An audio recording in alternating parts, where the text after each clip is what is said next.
Notre secours est dans le nom du Seigneur qui a fait le ciel et la terre. Nous continuons avec Abraham, chapitres 15, 16 et 17 de la Genèse. Encore une fois, pas d'introduction particulière, les récits parlent d'eux-mêmes.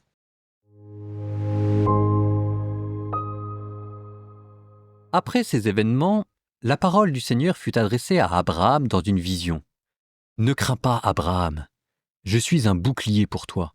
Ta récompense sera très grande. » Abraham répondit, « Mon Seigneur Dieu, que pourrais-tu donc me donner? Je m'en vais sans enfant, et l'héritier de ma maison, c'est Éliézer de Damas. » Abraham dit encore, « Tu ne m'as pas donné de descendance, et c'est un de mes serviteurs qui sera mon héritier. » Alors cette parole du Seigneur fut adressée à Abraham. « Ce n'est pas lui qui sera ton héritier, mais quelqu'un de ton sang. » Puis il le fit sortir et lui dit, « Regarde le ciel et compte les étoiles si tu le peux. » Et il déclara, « Telle sera ta descendance. » Abraham eut foi dans le Seigneur, et le Seigneur estima qu'il était juste. Puis il dit, « Je suis le Seigneur, qui t'ai fait sortir d'Our en Chaldée pour te donner ce pays en héritage. » Abraham répondit, « Seigneur mon Dieu, comment vais-je savoir que je l'ai en héritage ?» Le Seigneur lui dit, « Prends-moi une génisse de 3 ans, une chèvre de 3 ans, un bélier de 3 ans, une tourterelle et une jeune colombe. » Abraham prit tous ces animaux, les partagea en deux et plaça chaque moitié en face de l'autre, mais il ne partagea pas les oiseaux. Et comme les rapaces descendaient sur les cadavres, Abraham les chassa. Au coucher du soleil, un sommeil mystérieux tomba sur Abraham. Une sombre et profonde frayeur tomba sur lui. Dieu dit à Abraham, « Sache-le bien, tes descendants seront des immigrés dans un pays qui ne leur appartient pas. On en fera des esclaves, on les opprimera pendant 400 ans. Mais la nation qu'ils auront servie, je la jugerai à son tour, et ils sortiront ensuite avec de grands biens. Quant à toi, tu rejoindras tes pères dans la paix, tu seras enseveli après une heureuse vieillesse. Tes descendants ne reviendront ici qu'à la 4e génération, car alors seulement la faute des Amorites aura atteint son comble. » Après le coucher du soleil, il y eut des ténèbres épaisses. Alors, un brasier fumant et une torche enflammée passèrent entre les morceaux d'animaux. Ce jour-là, le Seigneur conclut une alliance avec Abraham en ces termes. « À ta descendance, je donne le pays que voici, depuis le torrent d'Égypte jusqu'au grand fleuve l'Euphrate, soit le pays des Kénites, des Kénizites, des Cadmonites, des Hittites, des Périzites, des Réphaïtes, des Amorites, des Cananéens, des Girgashites et des Jébuséens. » Saraï, la femme d'Abraham, ne lui avait pas donné d'enfant. Elle avait une servante égyptienne nommée Agar, et elle dit à Abraham, « Écoute-moi, le Seigneur ne m'a pas permis d'avoir un enfant. Va donc vers ma servante, grâce à elle, peut-être aurai-je un fils. » Abraham écouta Saraï, et donc, 10 ans après qu'Abraham se fut établi au pays de Canaan, Saraï, femme d'Abraham, prit Agar l'Égyptienne, sa servante, et la donna pour femme à son mari Abraham. Celui-ci alla vers Agar, et elle devint enceinte. Quand elle se vit enceinte, sa maîtresse ne compta plus à ses yeux. Saraï dit à Abraham, « Que la violence qui m'est faite retombe sur toi. C'est moi qui ai mis ma servante dans tes bras, et depuis qu'elle s'est vue enceinte, je ne compte plus à ses yeux. Que le Seigneur soit juge entre moi et toi. » Abraham lui répondit, « Ta servante est entre tes mains. Fais ce que bon te semble. » Saraï humilia Agar, et celle-ci prit la fuite. L'ange du Seigneur la trouva dans le désert, près d'une source, celle qui est sur la route de Chour. L'ange lui dit, « Agar, servante de Saraï, d'où viens-tu et où vas-tu » Elle répondit, « Je fuis ma maîtresse Saraï. » L'ange du Seigneur lui dit, « Retourne chez ta maîtresse et humilie-toi sous sa main. » L'ange du Seigneur lui dit, « Je te donnerai une descendance tellement nombreuse qu'il sera impossible de la compter. » L'ange du Seigneur lui dit, « Tu es enceinte, tu vas enfanter un fils, et tu lui donneras le nom d'Ismaël, c'est-à-dire Dieu entend, car le Seigneur t'a entendu dans ton humiliation. Cet homme sera comme l'âne sauvage. Sa main se dressera contre tous, et la main de tous contre lui. Il établira sa demeure face à tous ses frères. Au roi qui lui parlait, Agar donna ce nom. Tu es El-Roi, c'est-à-dire le Dieu qui me voit. Car elle se demandait, ai-je bien vu ici, de dos, celui qui me voit? C'est pourquoi on appela ce puits Lahaï-Roi, c'est-à-dire le vivant qui me voit. Il se trouve entre Kadès et Béred. Agar enfanta un fils à Abraham, qui lui donna le nom d'Ismaël. Abraham avait 86 ans quand Agar lui enfanta Ismaël. Lorsque Abraham eut atteint 99 ans, le Seigneur lui apparut et lui dit : « Je suis le Dieu puissant. Marche en ma présence et sois parfait. J'établirai mon alliance entre moi et toi, et je multiplierai ta descendance à l'infini. » Abraham tomba face contre terre, et Dieu lui parla ainsi : « Moi, voici l'alliance que je fais avec toi. Tu deviendras le père d'une multitude de nations. Tu ne seras plus appelé du nom d'Abraham, ton nom sera Abraham, car je fais de toi le père d'une multitude de nations. Je te ferai porter des fruits à l'infini. De toi je ferai des nations et des rois sortiront de toi. J'établirai mon alliance entre moi et toi, et après toi avec ta descendance, de génération en génération. Ce sera une alliance éternelle.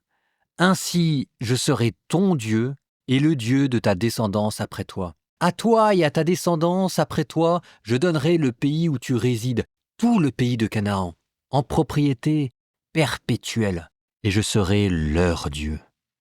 Dieu dit à Abraham : « Toi, tu observeras mon alliance, toi et ta descendance après toi, de génération en génération, et voici l'alliance qui sera observée entre moi et vous, c'est-à-dire toi et ta descendance après toi. Tous vos enfants mâles seront circoncis.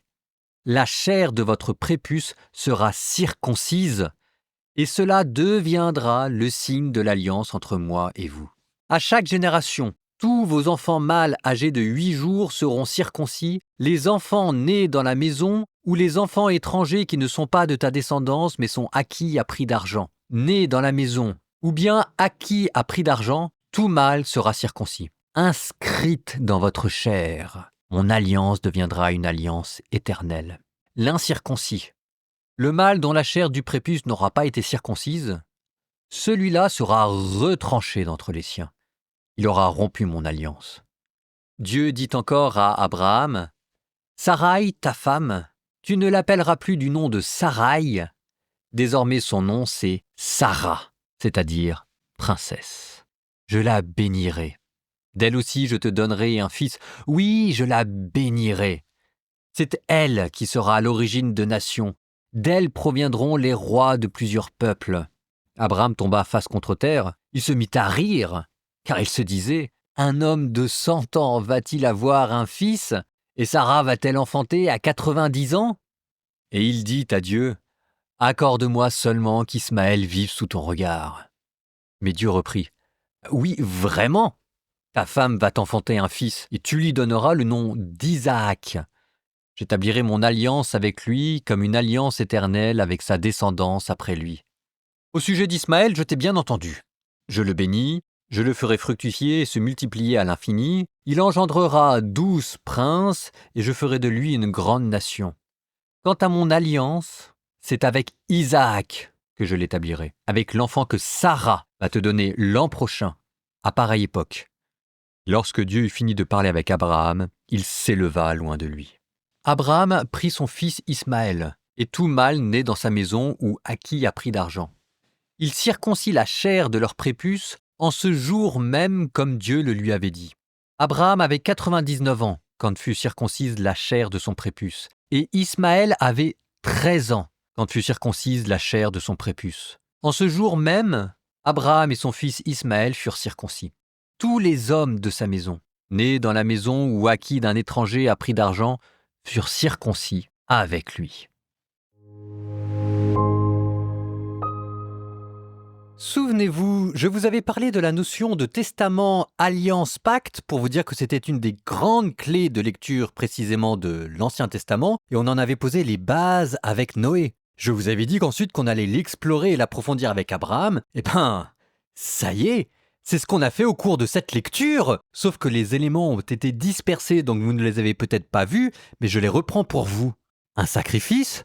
Alors ce sacrifice est d'ailleurs assez particulier. C'était ce sacrifice au chapitre 15, on a pris un animal que l'on a coupé en deux, et ensuite Abraham a veillé autour de l'animal, et à la nuit tombée, toujours le mystère de la nuit, il y avait une torche qui passait au milieu de ces animaux et qui représentait Dieu. D'ailleurs, il y a juste Dieu qui passe au milieu des animaux.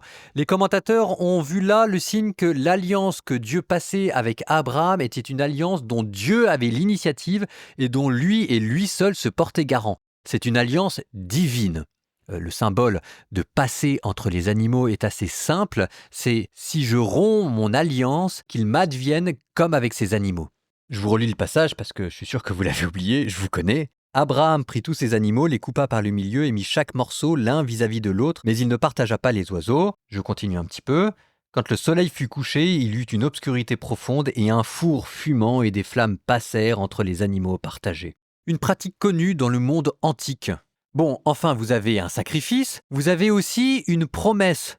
La promesse de la part de Dieu, c'est notre fameuse bénédiction. Un peuple aussi nombreux que les étoiles du ciel, ce qui d'ailleurs vous ramène avec les étoiles du ciel à l'instant de la création, la Genèse. Dieu attend, lui, de la part de l'homme, un engagement, la foi, celle d'Abraham qui a tout quitté pour lui. Enfin, un signe pour se remémorer de cette alliance, et ici ce n'est non plus l'arc-en-ciel, mais la circoncision.